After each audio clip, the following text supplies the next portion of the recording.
Hello friends, നമസ്കാരം. നമ്മുടെ Kerala T V സീരിയലിലേക്ക് എല്ലാവർക്കും സ്വാഗതം. അങ്ങനെ നമ്മുടെ ഗീതുവും അതുപോലെ ഗോവിന്ദും രാധികാമ്മയും കൂടി അങ്ങോട്ട് നല്ല രീതിയിലുള്ള കസർത്തങ്ങ് നടക്കണം. മകൻ്റെ മുന്നിൽ നല്ലവിള്ള ചമഞ്ഞുകൊണ്ട് താൻ തെറ്റുകാരിയല്ലെന്നും നല്ലവളിൽ നല്ലവളാണെന്നും പറഞ്ഞു ഫലിപ്പിക്കാൻ നോക്കിയ രാധികയുടെ മുന്നിലേക്ക് നമ്മുടെ ഗീതു അങ്ങോട്ട് വന്നില്ലേ. ഗീതു വന്നിട്ട് നല്ലൊരു കഥയൊക്കെ അങ്ങ് പറഞ്ഞു. ഇത് കേട്ട് കഴിഞ്ഞപ്പോൾ സ്വന്തം ഭാര്യയെക്കാളും വലുത് വളർത്തമ്മയാണെന്നുള്ളൊരു രീതിയിൽ മൂക്കിൽ മൂക്കിലെടുത്ത് വീശുന്ന ഒരു വെള്ളത്തിൻ്റെ ആ തുള്ളിക്കൊപ്പം പോകാനുള്ളതേ ഉള്ളൂ ഒരു ആനയ്ക്കൊരു ഉറുമ്പ് എന്നും പറഞ്ഞ് ഗോവിന്ദൻ്റെ വക ഇച്ചിരി ഒരു ഡയലോഗും കാര്യങ്ങളൊക്കെ. ഇതൊക്കെ കേട്ട് നമ്മുടെ ഗീതു പതറാതെ ഇങ്ങനെ നിൽക്കുകയല്ലേ.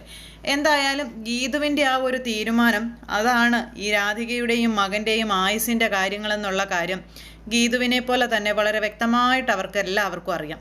അതുകൊണ്ട് ഗീതുവിൻ്റെ മുന്നിൽ താണു വണങ്ങി നിൽക്കാൻ രാധികയ്ക്ക് ഒരു മടിയില്ല. ഗീതു പറഞ്ഞ കാര്യങ്ങളെല്ലാം കമാന്നൊരക്ഷരം മിണ്ടാതെ ഏറാമൂളിയായിട്ട് ഇങ്ങനെ നിന്ന് കേട്ടോണ്ട് തന്നെ നിന്നു. കാരണം തിരിച്ചു പറഞ്ഞാൽ ഗീതു എങ്ങനെ പ്രതികരിക്കുമെന്നും ഗീതുവിനെ വാശി കയറ്റിക്കഴിഞ്ഞാൽ താഴെ ചെന്ന് ഗീതു എന്ത് പറഞ്ഞു ഫലിപ്പിക്കുമെന്നുള്ള കാര്യം അറിയില്ലാത്തത് കൊണ്ട് ആ ഒരു പേടിയും ഭയവും കാര്യങ്ങളും കൊണ്ടാണ് രാധിക ഇങ്ങനെ പഞ്ചപുച്ഛമടക്കി ഇങ്ങനെ നിൽക്കുന്നത്.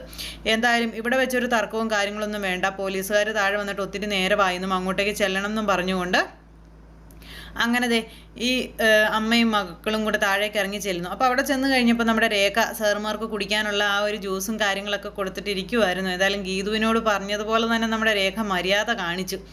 അങ്ങനെ ഗീതുവും അതുപോലെ ഇവർ രണ്ടുപേരും കൂടെ ഇറങ്ങി ചെല്ലുന്നത് കണ്ട് അവരങ്ങനെ ഇരിക്കുവാണ്. ഈ സമയത്ത് ഞങ്ങൾ വന്നതിൻ്റെ കാരണങ്ങൾ നിങ്ങൾക്കറിയാലോ അല്ലേന്ന് ചോദിച്ചു. അപ്പോൾ അറിയാമെന്ന് പറഞ്ഞു ഗോവിന്ദ്. വേഗം തന്നെ രാധിക ചെന്ന് കാലും കയറ്റി പോലീസുകാർക്കൊപ്പം അങ്ങ് കയറി അങ്ങ് ഇരുന്നു.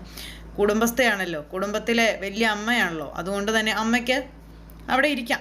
അമ്മ അങ്ങനെ കയറിയിരുന്നു. ഈ സമയത്ത് ഞങ്ങൾ ഗീതാഞ്ജലി മേഡത്തിനോട് കുറച്ച് കാര്യങ്ങൾ ചോദിച്ചറിയാനാണ് വന്നതെന്നും കോടതിയിൽ നിന്നും കിട്ടിയ ആ ഒരു പരാതിയുടെ അടിസ്ഥാനത്തിലാണ് ഇപ്പോൾ ഈ വരവ്, ഈ ഒരു ചോദ്യം കാര്യങ്ങളൊക്കെ പറഞ്ഞു.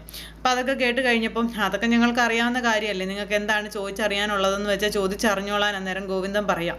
അപ്പോൾ ഗീതാഞ്ജലി മേഡത്തിനോട് തന്നെയാണ് ചോദിക്കാനുള്ളതെന്നും അപ്പോൾ ഗീതാഞ്ജലി മേഡത്തിന് ചിലരെയൊക്കെ സംശയമുണ്ടെന്നുള്ളൊരു രീതിയിൽ പറഞ്ഞിരുന്നു. ആരെയാണ് സംശയം, എന്തിനാണ് സംശയം, എങ്ങനെയാണ് സംശയം, ഇതൊക്കെ അറിയാനായിട്ടാണെന്നുള്ള കാര്യങ്ങൾ ഇങ്ങനെ അവർ പറയാം.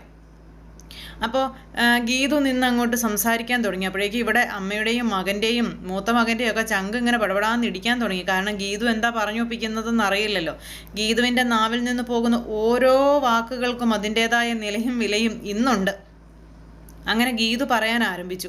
അപ്പോൾ എന്തുകൊണ്ടാണ് ഗീതാഞ്ജലി മേഡത്തിന് അങ്ങനെ ഒരു സംശയം തോന്നാൻ കാരണം എന്നുള്ള കാര്യങ്ങളൊക്കെ ചോദിച്ചപ്പോഴേക്കും എൻ്റെ ജീവന് തന്നെ ആപത്തുണ്ടെന്നുള്ള കാര്യം എനിക്ക് മനസ്സിലായി. എന്തായാലും എൻ്റെ കള്ളയൊപ്പിട്ട് കേസ് ഇത്രമേൽ കൊണ്ടുവന്ന് എത്തിക്കാൻ കഴിവുള്ളവർക്ക് നാളെ എൻ്റെ ജീവനെ അപായപ്പെടുത്താനുമുള്ള ആ ഒരു ഇതൊക്കെ ഉണ്ടെന്ന് എനിക്ക് മനസ്സിലായി. അതുകൊണ്ട് തന്നെ അത് ആരായിരുന്നാലും അവർ വെറുതെ പോകരുതെന്നുള്ള കാര്യം എനിക്കറിയാം. നാളെ എനിക്ക് കിട്ടേണ്ട സ്വത്തൊക്കെ ഇതേ മാർഗത്തിലൂടെ തട്ടിയെടുക്കാനും ഉണ്ടാകില്ലെന്ന് എന്താണ് ഉറപ്പ്? ഇതേ മാർഗത്തിലൂടെ ആ സ്വത്തുക്കൾ മുഴുവനും തട്ടിയെടുത്ത് കഴിഞ്ഞാൽ ഞാനും എൻ്റെ കണ്ണേട്ടനും പെരുവഴിയിലാവില്ലേ എന്നൊക്കെ ചോദിച്ചുകൊണ്ട് കണ്ണേട്ടനെയും കൂടെ ചേർത്ത് പിടിച്ചായിട്ടോ നമ്മുടെ ഗീതു സംസാരിക്കുന്നത്. അവിടെയും കണ്ണൻ, അതായത് ഗോവിന്ദന് യാതൊരു പോറൽ പോലും സംഭവിക്കരുത് എന്ന് ആ ഒരു ആഗ്രഹം നമ്മുടെ ഗീതുവിന് ആത്മാർത്ഥമായിട്ടുണ്ട്. അങ്ങനെ ഗീതു ആ ഒരു രീതിയിൽ നിന്നാണ് സംസാരിക്കുന്നത്. അപ്പോൾ ഇവൾക്ക് ഇതെന്താ പറ്റി, ഇവളെന്ത് ഇങ്ങനെയൊക്കെ പറയുന്നതെന്നൊക്കെ ഇങ്ങനെ ഇരുന്ന് അവർ ചിന്തിക്കുന്നുണ്ട്. കാരണം അവർക്ക് പേടിയാണ്. ഗീതുവിൻ്റെ നാവിൽ നിന്ന് പോകുന്ന ഓരോ വാക്ക് അത് നിർണായകമായ വാക്കുകളും അതുപോലെ തന്നെ ഓരോ ഇതൊക്കെയാണ്.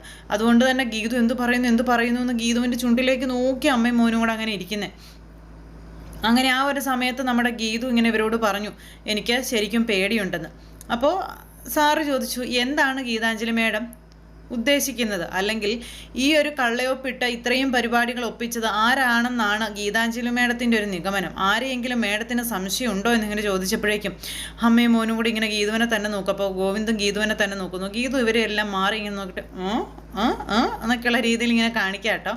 എന്തായാലും ഗീതുവിനെ കിട്ടിയ അവസരമല്ല, ഗീതു ശരിക്കും അങ്ങ് എടുത്തിട്ട് അങ്ങ് പെരുമാറാമെന്ന് തന്നെ വിചാരിച്ചു. അങ്ങനെ സാറിൻ്റെ മുന്നിൽ ഇരുന്നുകൊണ്ട് നമ്മുടെ ഗീതു പറഞ്ഞു, അത് പിന്നെ ഈ ഡിവോഴ്സ് കേസ് കോടതിയിലെത്താൻ വളരെ മാന്യമായ രീതിയിൽ ഉത്തരവാദിത്തം കാണിച്ചവർ തന്നെ ആയിരിക്കും ഇതിൻ്റെയൊക്കെ പിന്നിലുണ്ടാവുക എന്നുള്ളതാണ് എൻ്റെ സംശയം എന്ന് ഗീതു പറഞ്ഞപ്പോഴത്തേക്കും ഇവർ രണ്ടുപേരും ഇങ്ങനെ ആകെ പെട്ടിരിക്കുക. അപ്പോൾ ആരാണ് ഈ ഒരു കേസ് മുൻപന്തിയിൽ എടുത്തതും അതുപോലെ തന്നെ അങ്ങോട്ടേക്ക് എത്തിക്കാൻ കാരണം ആരാണ് എന്നുള്ള കാര്യം SI സാർ ചോദിച്ചു കഴിഞ്ഞപ്പോഴേക്കും അത് ഈ വീട്ടിലുള്ളവരൊക്കെ തന്നെയാണെന്ന് പറഞ്ഞു.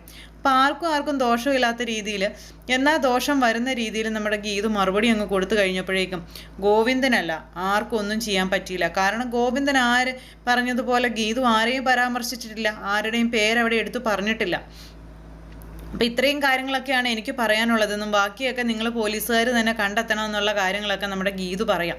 ഗീതു സംസാരിക്കുന്ന ഓരോ വാക്കുകളും അതെല്ലാം വളരെ ഇതായിട്ടുള്ള കാര്യങ്ങളായതുകൊണ്ട് തന്നെ ആ പോലീസുകാരതെല്ലാം കേട്ടു. അപ്പോൾ മേഡം ഒന്നുകൊണ്ടും ടെൻഷൻ അടിക്കേണ്ട. ഇനി അങ്ങോട്ട് മേഡത്തിൻ്റേതോ അല്ലെങ്കിൽ മേഡത്തിൻ്റെ ഹസ്ബൻഡിനെയോ ഫാമിലിയെയോ ദ്രോഹിക്കാൻ അങ്ങനെ പെട്ടെന്നൊന്നും ആരും ചാടി വരില്ല എന്നുള്ള രീതിയിൽ അവർ പറയുമ്പോൾ അതൊക്കെ നമ്മളുടെ വിശ്വാസമല്ലേ സാർ. ആരാണ് എപ്പോഴാണ് എങ്ങനെയാണ് വരുന്നതെന്നൊന്നും നമുക്ക് പറയാൻ പറ്റില്ല. ഇനി കുടുംബത്തിലുള്ളവർ തന്നെയാണോ എന്നും നമുക്ക് പറയാൻ പറ്റില്ലല്ലോ എന്നും പറഞ്ഞ് ഇവരോട് ഇങ്ങനെ നമ്മുടെ ഗീതു പറഞ്ഞുകൊണ്ടിരിക്കാം. എന്തായാലും ഗീതാഞ്ജലി മേഡം ടെൻഷൻ അടിക്കേണ്ടെന്ന് പറഞ്ഞു. അപ്പോഴേക്കും നമ്മുടെ ഗോവിന്ദൻ പറഞ്ഞു, ഞങ്ങൾക്കതിന് ഈ കേസിൽ പരാതിയൊന്നുമില്ല, ആ കോടതിയിൽ കൊടുത്തിരിക്കുന്ന ഡിവോഴ്സ് കേസ് അത് പിൻവലിക്കുകയാണെന്നുള്ള കാര്യം പറഞ്ഞപ്പോൾ കേസ് പിൻവലിച്ചാലും ഇല്ലെങ്കിലും ഇതൊരു പ്രശ്നമായി കിടക്കുന്ന കാര്യമല്ലേ സർ. അതുകൊണ്ട് തന്നെ ഈ കേസിനോട് സംബന്ധിക്കുന്ന വിവരങ്ങൾ ഞങ്ങൾക്ക് ശേഖരിച്ചേ പറ്റൂ. മാത്രമല്ല അതിൻ്റെ തെളിവുകൾ ശേഖരിച്ച് കുറ്റവാളിയെ ഞങ്ങൾക്ക് കോടതിയുടെ മുന്നിൽ ഹാജരാക്കിയേ പറ്റൂ.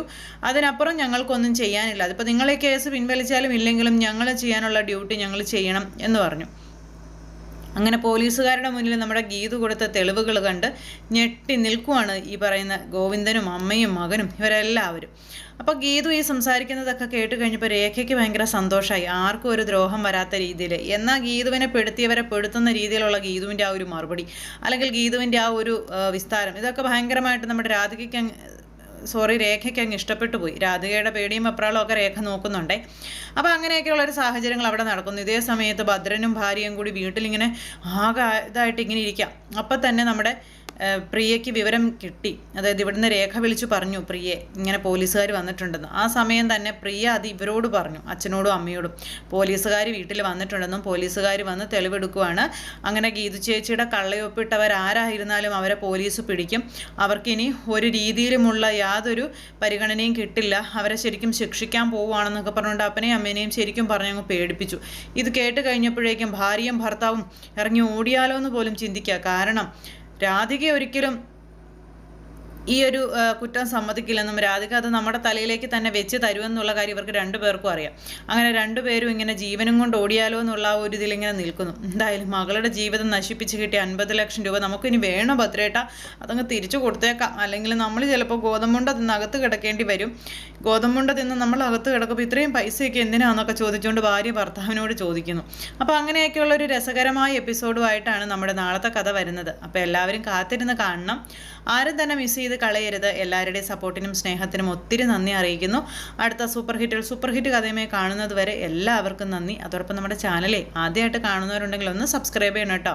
തൊട്ടടുത്ത് കാണുന്ന ബെൽ ബട്ടൺ അമർത്തി കഴിഞ്ഞാൽ ഞാനിടുന്ന വീഡിയോസ് എളുപ്പത്തിൽ നിങ്ങൾക്ക് കാണാൻ സാധിക്കുന്നതായിരിക്കും. അപ്പോൾ ഒരിക്കൽ കൂടി എല്ലാവരോടും ഹൃദയത്തിൻ്റെ ഭാഷയിൽ നന്ദി അറിയിച്ചുകൊണ്ട് നിർത്തുന്നു. സൂപ്പർ ഹിറ്റ് കഥയുമായി കാണുന്നത് വരെ എല്ലാവർക്കും നന്ദി. See you again. Take care. Bye by.